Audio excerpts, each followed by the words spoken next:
Bonjour et bienvenue, voici notre tour d'horizon économique, géopolitique et boursier. Nous sommes le vendredi 2 février et pour comprendre comment tourne la planète finance et lorsqu'elle tourne au vinaigre, c'est sur la bourse au quotidien et nulle part ailleurs et l'épisode du jour s'intitulera « Bête et discipliné ».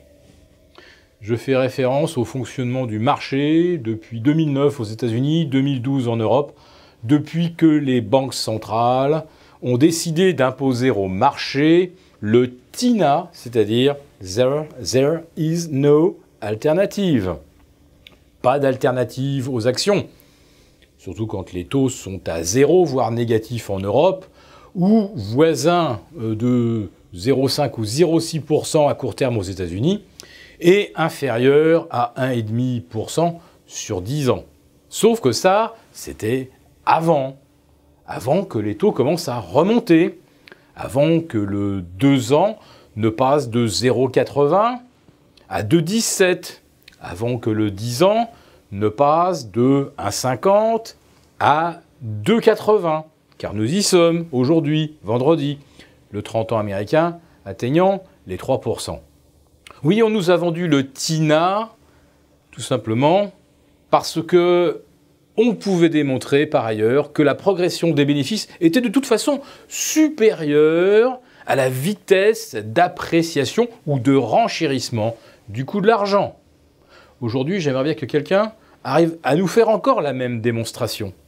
Regardez par exemple le 2 ans américain, depuis fin août dernier, parti de 1,30, il est monté durant 21 semaines sans jamais ralentir, sans jamais stopper sa course, pour atteindre 2,17. Et dans le même temps, vous voyez une hausse funiculaire absolument parallèle des indices américains. Singulier comportement, non?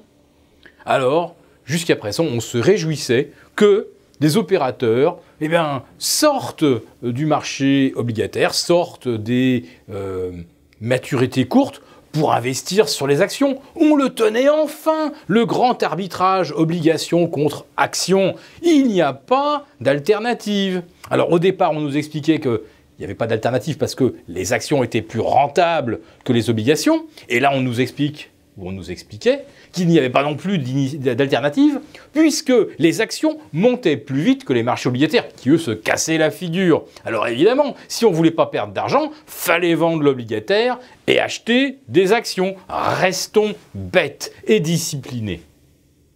Sauf que voilà, à un moment, quelque chose perce la bulle. Oui, le mot bulle a été prononcé par Alan Greenspan.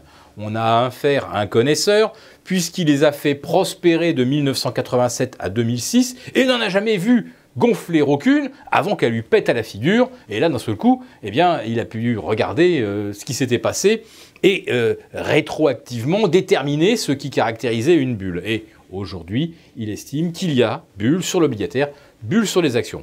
Mais en fait, monsieur Greenspan, du haut de ses 92 ans, n'impressionne guère les marchés. Ce qui a peut-être provoqué le soudain dégonflement, l'accroc à la baisse du 28 janvier, enfin du 29 pour être précis, c'est peut-être l'annonce par Donald Trump qu'il allait pousser le Congrès à adopter 1500 milliards de dépenses d'équipement, de restauration des infrastructures, tandis que de l'autre, il venait de faire adopter un plan de baisse d'impôts qui va priver le Trésor américain de 1000 milliards de recettes à l'horizon 2020. Donc moins 1000 d'un côté, plus 1500 de l'autre, ça nous fait 2500 au total, ce qui signifie qu'on augmenterait la dette des États-Unis de 10% à l'horizon 2020. Ça fait peut-être un petit peu beaucoup. Et puis voilà, on ne sait pas trop pourquoi, le 29 janvier, voilà que d'un seul coup, tout se met à dégringoler. Mais la dégringolade la plus spectaculaire, elle se situe sur les cryptos. Alors regardez ce qui se passe d'ailleurs depuis le début de l'année. Elles ont chuté, on va dire, de façon symétrique par rapport à la hausse des actions.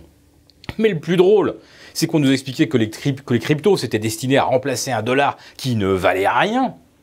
Et regardez le dollar depuis début janvier, il ne cesse de baisser, Donc si on suit le raisonnement des fans des cryptos, elles auraient dû s'apprécier et elles ont chuté exactement en même temps que le dollar, mais dans des proportions beaucoup plus importantes.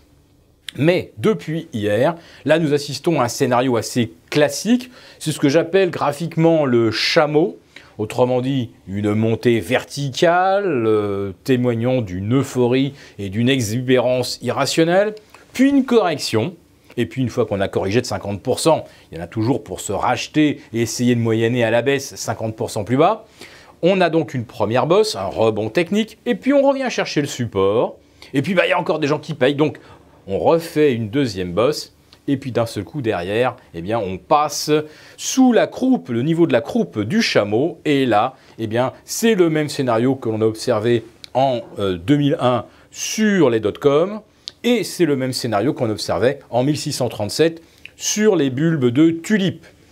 Nous avons donc maintenant un scénario tout à fait classique sur les cryptos de liquidation. Et il devient très difficile en fait de trouver un support, puisque si vous prenez par exemple le Bitcoin, eh bien, il est monté d'un seul trait pratiquement de 5 000 à 12 000, puis à 20 000. Il est retombé sur 10 000, maintenant il enfonce les 9 500 et derrière, eh bien, il n'y a pratiquement rien avant les 5 000. Mais le Bitcoin, ce n'est pas la crypto qui subit la pire liquidation cette semaine, puisqu'on a des chutes de 33-36% sur le Cardano, sur le NEM, sur le Litecoin, le Ripple. Bref, ça s'appelle un véritable bain de sang. Sur les actions, nous n'en sommes évidemment pas au niveau du bain de sang. Nous en sommes simplement arrivés au moment où on se pose des questions. Mais quelle va être la forme que va prendre la correction ? Eh bien, personne ne le sait puisqu'on n'a jamais vu les actions depuis 1929 atteindre de tels niveaux de valorisation. Alors je vais vous dire, assez bêtement, restez bêtes et disciplinés, tant que ça baisse, vous n'y touchez pas.